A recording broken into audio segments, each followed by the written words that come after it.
ዛሬ የምናወራው ከከባድ መሳሪያ ጋር ተያይዞ ስሙን በተደጋጋሚ ስለምንሰማው ሶኒክ ስለሚል አንድ ቃል ይሆናል። ሶኒክ ማለት አንድ ነገር ፍጥነት ከድምጽ ፍጥነት አንፃር ስንገልጽ ማለት ነው።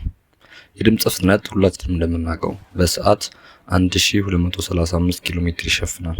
ይህም ማለት ልክ እኔ አሁን ለምሳሌ ስል ያ ያልኩት ድምጽ ወደ እናንተ የሚደርስበት ፍጥነት 1235 ኪሎ ሜትር ፐር አወር ነው ማለት ነው። እናም ሶኒክ ይህን የድምጽ ፍጥነት መሰረት አድርጎ በሶስት የተለያዩ የፍጥነት ደረጃዎች ይከፋፈላል። Number 1. የመጀመሪያው ሰብሶኒክ ይባላል። ይህም ማንኛውም ከድምጽ ፍጥነት በታች የሆኑ ነገሮችን የምናይበት ሲሆን ለምሳሌ ያክል አሜሪካ ሰራሽ የሆነውን ቶም ሃውክስ ሚሳኤልን እናይበታለን በስፋት። Number 2. ሁለተኛው ሱፐርሶኒክ ሲሆን ይህም ከድምጽ ፍጥነት ከ1 እስከ 5 እጥፍ የሚፈጥን ያክል ፍጥነት ያላቸው ሲሆን እዚህም ጋር ለምሳሌ ያክል እስራኤል ሰራሽ የሆነውን የአየር መከላከያ ሲስተም አይረን ዶምን በስፋት እናያለን። Number 3. ሌላውና የመጨረሻው ሃይፐርሶኒክ ሲሆን ይህም እጅግ በጣም ፈጣንና ፍጥነታቸው ከድምጽ ፍጥነት ከ5 እጥፍ በላይ የሆኑ ከባባድ ሚሳኤሎችን የያዘ ሲሆን ለዚህም ለምሳሌ እንዲሆነን ኢራን ሰራሹን ፋታህ 1 የሚባለውን ሚሳኤል በስፋት የምናይ ሲሆን እንደዚሁም ከዚህ ጋር አያይዘን ሶኒክ ቡም ምን እንደሚሆንና ሶኒክ ቡም እንዴት እንደሚፈጠር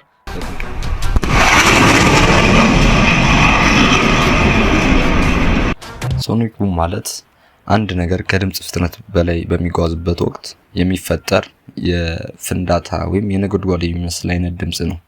ይህም ለማየትም ትላልቅ የአየር ላይ ተዋጊ ጀቶች በሚነሱበት ጊዜ የሚፈጠረው ድምጽ ወይም እዚህ በቅርብ ምሳሌ በመናቀው ጅራፍ ስናጮህ የሚፈጠረው አይነት ድምጽ ነው። ለዚህ ምክንያቱ ደግሞ አንድ ነገር ከድምጽ ፍጥነት በላይ መሄዱ ነው። ይህ ደግሞ ሶኒክ ቡም የምንለውን ነገር ይፈጥራል ማለት ነው።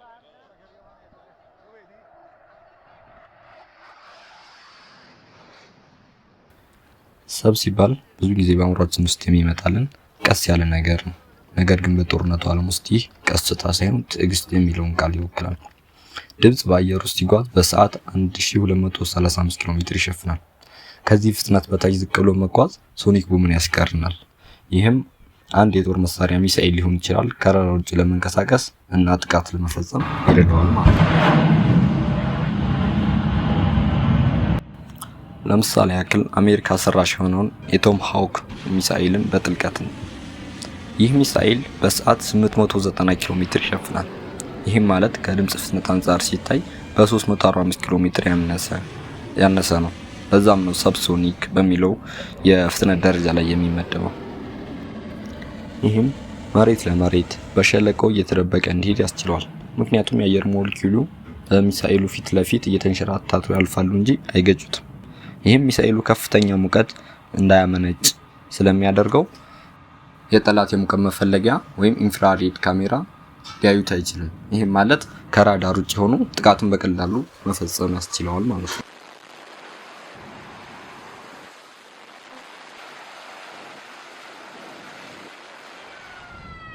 ሱፐርሶኒክ ከድምጽ ፍጥነት ከ1 እጥፍ እስከ 5 እጥፍ ባለው ደረጃ ላይ የሚመደብ ነው።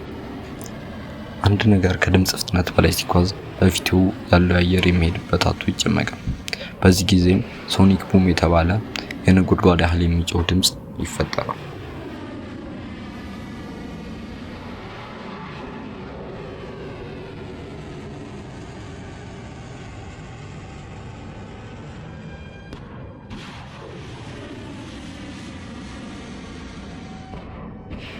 ሱፐርሶኒክ ሚሳኤሎች እንዴት ይፈጥናሉ የሚለውን ለማየት ያክል አንድ ቀለል ባለ አይነት ምሳሌ ነኝ።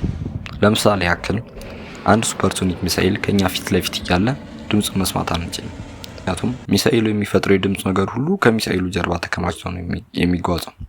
ሚሳኤሉ ከድምጽ ፍጥነት በላይ ስለሆነ ያ ድምጽ ሚሳኤሉን ቀድሞ ፈጥኖት እኛ ጋር መድረስ አይችልም። ስለዚህ ሁሉ ጊዜ ድምጹ ሚሳኤሉ ካለፈ በኋላ ነው የምናገኘው ማለት ነው።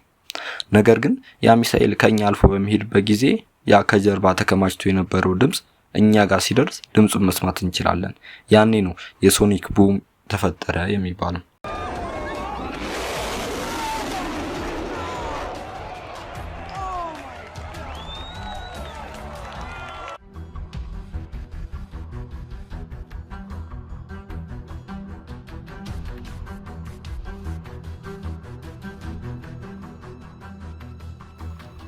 በሱፐርሶኒክ ዙሪያ ደግሞ እስራኤል ሰራሽ ስለሆነው ስለ አይረን ዶም እስኪ በስፋት እንይ። አይረን ዶም ፍጥነቱ ከድምጽ ፍጥነት በ2.2 እጥፍ ይበልጣል። ለዛም ነው ሱፐርሶኒክ ከሚባለው የድምጽ ፍጥነት ደረጃ ውስጥ የሚመደበው። አይረን ዶም ወይም እስራኤል የአየር ላይ መቃወሚያ ወይም መከላከያ ሲስተም እንዴት ይሰራል የሚለውን ስናይ 3 ዋና ዋና ክፍሎች አሉት። የመጀመሪያው ራዳር ወይም ዲቴክሽን የሚባለው ክፍል ሲሆን ይህም ጠላት ሮኬት ሲተኩስ ራዳሩ ወዲያውኑ ያገኘዋል። ሮኬቱ የት እንደሚወድቅ ፍጥነትና አቅጣጫው በሰከንድ ውስጥ ይለያል። ከዛም ሁለተኛው ስቴፕ የምንለው የቁጥጥር ማዕከል ወይም ባትል ማኔጅመንት የሚባል ሲስተም ነው። ይህኛው ደግሞ ሮኬቱ የት እንደሚወድቅ በቀጥታ ይተነብያል። ይህም የሚጠቅመው ሮኬቱ የሚወድቅበት ቦታ ህዝብ የሌለበት ባዶ ቦታ ላይ ሜዳ ላይ ከሆነ ለተተኳሹ ምንም አይነት እንዳይተኮስ መልእክት አሳልፎ ይሰጣል። ይህም ብዙ ገንዘብን ይቆጥባል ማለት ነው። ነገር ግን ወደ ከተማ የሚያመራ ከሆነና እጅግ በጣም ከፍተኛ ጉዳት የሚያደርስ ከሆነ ደግሞ ለሶስተኛው ቀጥተኛ የሆነ ትዕዛዝ እንዲተኩስ አሳልፎ የሚሰጥልን ሁለተኛው ደረጃ ነው ማለት ነው።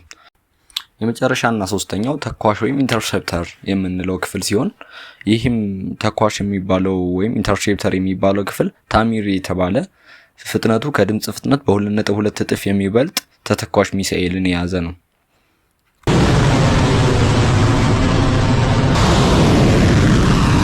ኢንተርሴፕተር ወይም ተኳሽ የምንለው ክፍል ከቁጥጥር ማዕከል ወይም ከባትል ማኔጅመንቱ ልክ ተኩስ የሚል መልእክት ሲመጣለት ያንን ታሚር የተባለው ሚሳኤል ቀጥታ ወደ ሮኬቱ በመተኮስ ሮኬቱን ከመምታት ይልቅ ባጠገቡ እንዲፈነዳ አድርጎ ሮኬቱ በአየር ላይ እንዲመክን ያደርገዋል። እንግዲህ ሁሉ ነገር በሰከንድ ውስጥ መወሰን እንዲችል ያስቻለው ሱፐርሶኒክ መሆኑ ወይም ከድምጽ ፍጥነት በላይ መሆኑ ነው ማለት ነው።